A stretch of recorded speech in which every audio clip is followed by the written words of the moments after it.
Hey there, and welcome into another exciting episode of A for Effort. I'm your host, Matt, and as always, we start off giving thanks to our unofficial sponsor of the podcast, AMC A-List. $21.95 a month gets you 3 movies a week at local AMC theaters in your area. Check AMC.com for theater listings and offer availability. But this time, this movie, you don't need to leave your house. You don't even need a AMC A-List pass. All you need is Amazon Prime, because we watched The Tomorrow War. I have to be honest, my early TikTok instant reaction, I did give this movie an A+. And since then, I've had time to sit on it, really think about it, and we'll go over what the score is at the end. It has changed a bit. Not very much, but it has changed. I enjoyed this movie. I did. I really did. I'm a sci-fi junkie. I will watch anything and everything that the genre has to offer. And this movie was no exception. I was going to watch it from the jump. The concept was unique. It was not necessarily original by any stretch of the imagination, but it was, it was a time travel plot, a time travel movie that kind of followed all the usual time travel tropes, though it tried to make its own waves with the time travel. I do enjoy Chris Pratt, who stars in this movie. Yvonne Strahovski, who I adore from the show Chuck back in the day, was great. She was also in Dexter for me, and then now she's in Handmaid's Tale, according to my wife. So, I do enjoy her, and I do enjoy Chris Pratt, obviously, but it's just one of those things where you can kind of call it right away, right? For instance, like I looked at the poster, I started watching the first 5 minutes of the movie. Oh, and heavy spoilers, though, by the way. If you're watching this, I hope that you have watched this movie, because I'm going to go in depth. I'm going to talk about some of the things that bothered me, some of the things I liked, and so forth. So spoilers. One more time. Spoilers. So here I was, I'm 10 minutes into this movie. I'm seeing Chris Pratt. He's with his daughter. They're just having a conversation while watching soccer at a party. And I'm like, the chick from Dexter that's on the poster? And who I'm watching this movie with, yeah, I'm like, she's the daughter. She's the daughter in the future. I called it right away. It's just basic like that, but it didn't take away from the movie in that regard. I just wish some of the plot details that surrounded that storyline were a bit different. So, like, the movie gets going. The soldiers from the future have come back to the past to recruit because humanity is decimated, and they need soldiers to fight in this war. And Chris Pratt gets recruited into the war. Now, here's the thing. In the future, she says, the daughter says to him, I brought you here for a reason. That reason is so basic and so bland that it's like, okay, anybody could have done this. Like, she wants him to take the serum back to the past to mass produce it, because they have no ability to mass produce the serum that will kill the aliens. So that was the whole reason she brought him to the future. And it's like, anybody could have done that. It didn't necessarily need to be your father that did that, right?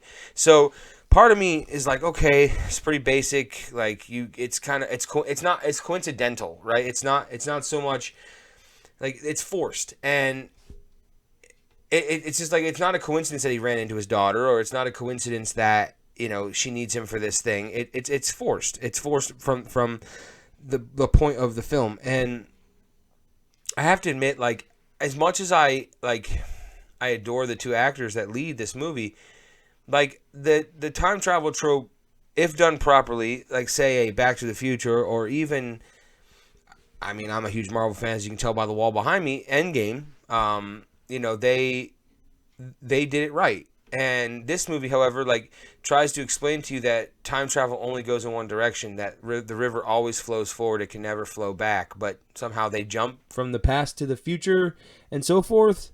Like, I mean, they obviously jumped back. Like, the soldiers from the future jumped back, and they're there, and they're not going back because they're there to recruit. And so for me, it's like, was that a necessary, like, plot device that these people from the future cannot jump back, even though some of them did at the beginning of the movie? So, like, part of me there is like, okay, like, this, the time travel of it all is very clunky, but I didn't, again, it's not one of those things that I hated. One thing I did love is the alien design. The White Claws, or the White Spikes as they called them, were very, very definitely a unique design. Very Stranger Things, a little Quiet Place. The pale white skin was really an interesting. Like you could see them from a mile away. There's a scene at the end with snow, so they kind of blend in with that. I thought that was a very unique way to kind of differentiate these aliens, because I mean, all alien designs have been done before. Like it's not like new alien designs are coming each day. Like you know, you're kind of rehashing something by putting your own flair on it. So that's why I say it's a little bit of Stranger Things, a little bit of A Quiet Place. The white skin was nice, and they had these like tentacles that shot spikes out. It was kind of like they had like machine guns attached to their tentacles, and I thought that was a really interesting plot device to kind of, you know, give them weapons to fight against the guns that the humans were using. So, you know, they get to the future, and they don't, again, some of this stuff is just so clunky because, like, the jump link, which is what they call their time travel, kind of stalls out while they're making their jump, and they get, like, halfway there, or they get to the thing, but they don't land, like, too close to the ground like they're supposed to. They land midair, and, like, pretty much half of the force that they brought with them is dead right on the spot, and Chris Pratt lands in a pool. So, like, you know, there's some coincidences that, like, that you have to kind of get past to enjoy the movie. And again, I do enjoy this film. I kind of, in the car the other day, as I'm like driving home thinking about how I want to review this movie, I'm thinking to myself, okay, like, I could have made a little bit of a better plot, because at one point he finds out that he died between 2022, when the movie takes place in the present, and 2051, where they go into the future. And what I thought was an interesting point with the time travel is that they only drafted soldiers that had died between 2022 and 2051. They weren't bringing people forward that were alive in 2051. Granted, they never really explain why, but that's one of the plot details that they used. So I thought that was an interesting plot detail that I wish had been expanded upon. But he finds out that he died in 2030, and he goes to his daughter, who he meets in the future, and she tells him that he died in a car accident, that he left them, they got a divorce from the wife because his life wasn't living up to the standards he wanted them to be, and so he got a divorce. And to me, it's like, okay, you set up this character as a down on his luck guy who can't get the job he wants, who can't get the life he wants, but he's got the wife and kid. Suicide is what I thought the route was going to go. And I know it seems odd to, like, that's the route I needed the character to go. But I thought it would have been an interesting dynamic for the daughter and for him, Chris Pratt, to have found out that, like, yes, you left us, you divorced mom, you left me, and then you committed suicide and left us for good, and left me stranded here, and now here I am 20 years later fighting this alien war, and I brought you to the future because I needed your help, but, you know, it's not really explained in that regard. And so it's just that he got into a car accident, he was on ICU, they pulled the plug, over, done with, boom. So I don't hate where the movie goes, and there's some great action set pieces. The initial one when they get to the future is really cool. There's one on like a floating like oil base that they use as like a headquarters out in the Dominican Republic, out near the Dominican Republic, and I thought that was really cool. You know, and then there's a big giant set piece at the end in the present day. You know, the movie's not terrible. It has a good cast, like I said, the two leads, and then of course J.K. Simmons has a smaller role.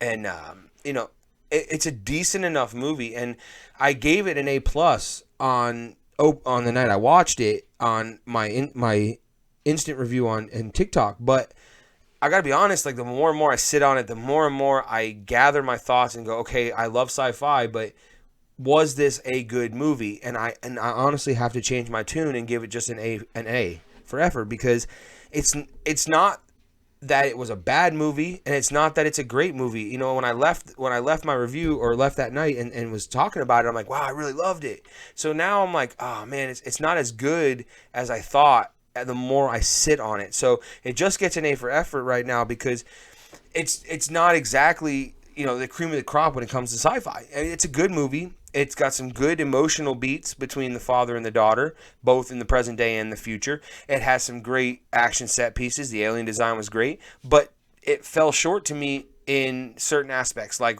explaining how the time travel works, explaining why they have to jump back after 7 days and why they can't stay there for longer than 7 days.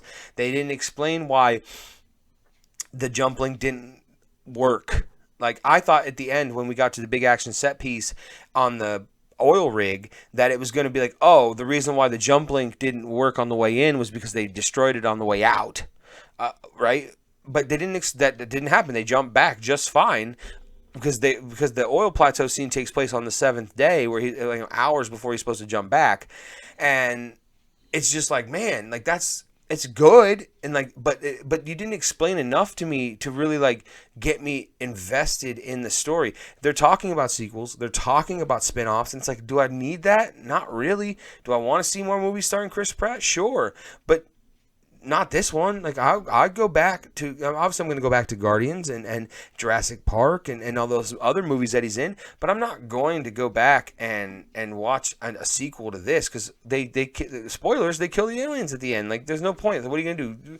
Rehash the same story over again and say that the future, they saved the future, but then the future got destroyed anyway? Like, that's a typical, like, cascading plot of, like, the butterfly effect. Like, you cannot change what's about to happen. It's going to happen regardless.